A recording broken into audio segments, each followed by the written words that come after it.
이 새벽 우리에게 주시는 하나님의 말씀은 구약 성경 스가랴 14장 16절에서 21절까지의 말씀입니다. 제가 보는 성경으로 구약 1325쪽입니다. 하나님의 말씀을 봉독하겠습니다. 예루살렘을 치러 왔던 이방 나라들 중에 남은 자가 해마다 올라와서 그 왕 만군의 여호와께 경배하며 초막절을 지킬 것이라.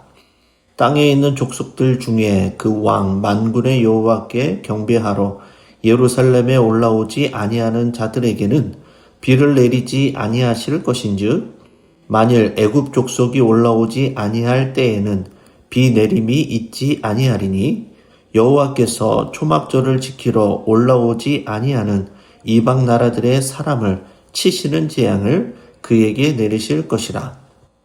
애굽 사람이나 이방 나라 사람이나 초막절을 지키러 올라오지 아니하는 자가 받을 벌이 그러하니라. 그날에는 말 방울에까지 여호와께 성결이라 기록될 것이라. 여호와의 전에 있는 모든 솥이 제단 앞 주발과 다름이 없을 것이니 예루살렘과 유다의 모든 솥이 만군의 여호와의 성물이 될 것인즉 제사 드리는 자가 와서 이 솥을 가져다가 그것으로 고기를 삶으리라. 그날에는 만군의 여호와의 전에 가나안 사람이 다시 있지 아니하리라. 아멘. 오늘 본문 말씀을 중심으로 온 땅에 임하는 성결이라는 제목으로 함께 말씀을 나누겠습니다. 스가랴는 여호와의 날, 마지막 날에 모든 민족이 예루살렘에 올라와 천하의 왕이신 여호와를 경배하고 예배하는 환상을 봅니다. 여호와의 마지막 그 날은 심판인 날인 동시에 회복의 날이요 하나님의 나라의 완전한 승리를 기념하는 날입니다. 그리고 스가랴서의 마지막 부분인 오늘 본문에서 그 완성된 하나님의 나라의 모습을 구체적으로 보여줍니다. 오늘 본문 16절의 말씀입니다. 예루살렘을 치러 왔던 이방 나라들 중에 남은 자가 해마다 올라와서 그 왕 만군의 여호와께 경배하며 초막절을 지킬 것이라. 아멘. 예루살렘을 대적했던 이방 민족 중에서 살아남은 자들이 해마다 예루살렘으로 올라와서 만군의 여호와께 경배하고 초막절을 지킬 것을 말씀합니다. 초막절은 어떤 절기입니까? 출애굽의 기억이자 광야에서 하나님의 보호와 공급을 기념하는 절기였습니다.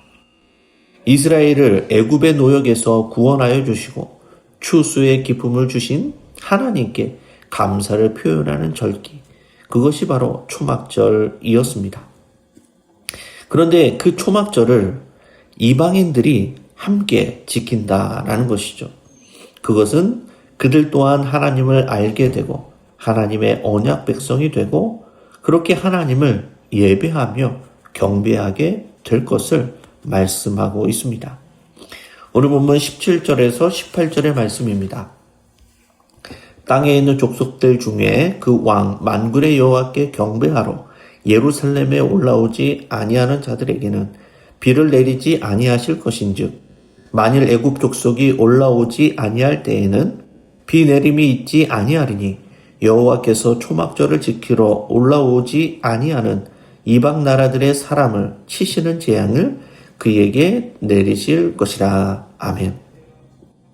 스가랴는 하나님을 경배하지 않는 모든 민족들에게는 비가 내리지 않는 재앙을 내리신다라고 말씀합니다.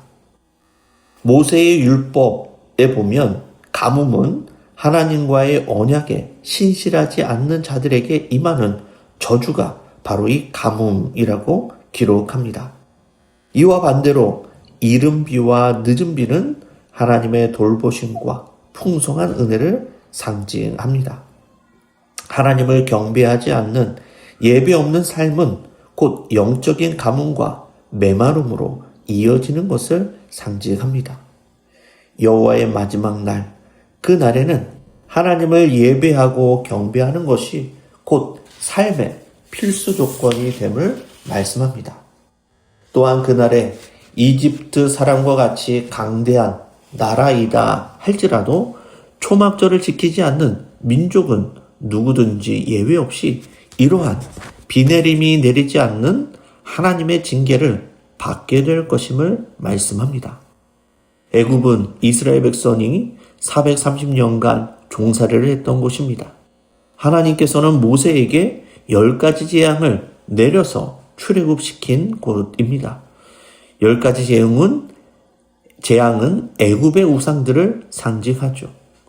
하나님께서는 그 모든 우상을 깨뜨리시고 만물의 주관자가 되시는 분이 바로 애굽의 10가지 우상이 아니라 만왕의 왕 하나님이심을 선언하는 것입니다. 그리고 오늘 본문 20절에서 21절의 말씀입니다.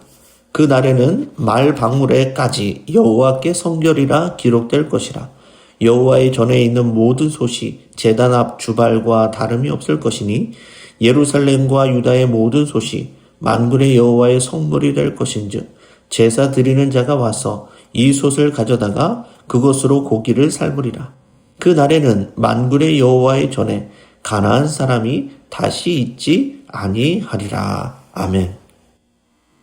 여호와의 날 마지막 날에 말의 목에 달린 방울에도 여호와께 성결이라는 글귀가 새겨질 것을 말씀합니다.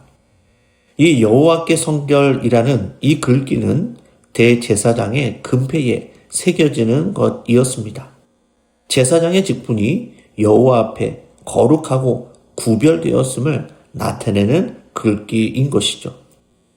또 이 말방울은 전쟁이나 일상생활에 사용되는 평범하고 세속적인 물건을 대표하는 것입니다. 그런데 이 말방울에 여호와께 성결이란 글귀가 새겨지므로 모든 일상과 세속적인 영역까지 하나님의 거룩이, 성결이 임하게 된다라는 말씀입니다. 여호와께서 주의 백성들을 회복시키시는 마지막 그날에 모든 삶의 영역이 거룩하게 될 것을 말씀합니다. 이는 제사장뿐만이 아니라 모든 백성이 거룩한 제사장이 될 것임을 말씀하는 것이죠. 출애굽기 19장 6절의 말씀입니다. 너희가 내게 대하여 제사장 나라가 되며 거룩한 백성이 되리라. 너는 이 말을 이스라엘 자손에게 전할지니라. 사람뿐만이 아닙니다. 여호와의 마지막 그 날에 여호와의 성전 안에 있는 모든 솥이 번제단 앞에 놓인 그릇, 곧 희생제물에 피 뿌릴 때 사용되는 그릇처럼 모든 것이 거룩하게 여겨질 것이라고 말씀합니다. 이는 거룩한 것과 부정한 것의 경계가 무너져 모든 것이 성결하게 됨을 말씀합니다. 그리고 마지막으로 스가랴는 전능하신 만군의 주 하나님의 전에는 더 이상 가나안 사람이 없을 것임을 선포합니다. 가나안 사람은 영적으로 도덕적으로 타락한 사람을 상징합니다. 마지막 그 날에 믿음의 사람들의 예배와 삶이 영적으로나 도덕적으로나 오염되지 않을 것을 말씀하는 것입니다. 스가랴 선지자는 앞에서 하나님께서 원하시는 금식과 예배에 대해 끊임없이 선포하였습니다. 하나님께서 원하시는 것은 진실한 재판과 인애와 긍휼을 베풀고 서로 해하려는 악한 마음을 도모하지 않고 약한 자를 돌보는 것이었습니다. 외적인 모습뿐만이 아니라 삶의 모든 영역에서 성결을 드러내는 삶, 그런 삶을 원하셨던 것입니다. 말씀을 정리하겠습니다. 여호와의 마지막 날, 그날에 주님을 알지 못했던 모든 민족이 주께 나와 초막절을 지키며 하나님께 예배하게 될 것입니다. 물이 바다를 덮음같이 하나님의 영광과 거룩이 온 땅에 가득하게 될 것입니다. 여호와의 날에 구별된 예배와 성결이 없는 삶은 곧 영적인 가뭄과 메마름으로 이어집니다. 그러므로 우리의 삶의 모든 영역에서 여호와의 성결, 거룩을 드러내야 합니다. 우리의 말과 행동, 사람들을 대하는 모든 태도에서 하나님의 거룩하심을 드러내는 믿음의 성도님들이 다 되시기를 바랍니다. 그리하여 우리의 삶 전체가 하나님께 드려지는 거룩한 예배의 삶이 되기를 주님의 이름으로 간절히 축원합니다. 기도하시겠습니다. 은혜로우신 아버지 하나님, 여호와의 날, 회복의 그날에 세상의 모든 민족이 주님 앞에 엎드려 경배하는 그 영광스러운 날을 소망할 수 있도록 인도하여 주시니 감사를 드립니다.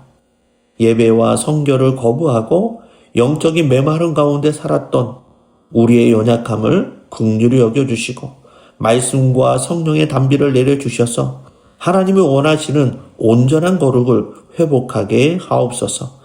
우리의 삶의 모든 영역에 여호와의 성결이 드러나는 하나님의 기뻐하시는 예배의 삶을 살아가는 우리 모두가 되게 하옵소서. 감사를 드리며 살아계신 예수님의 이름으로 기도드리옵나이다. 아멘.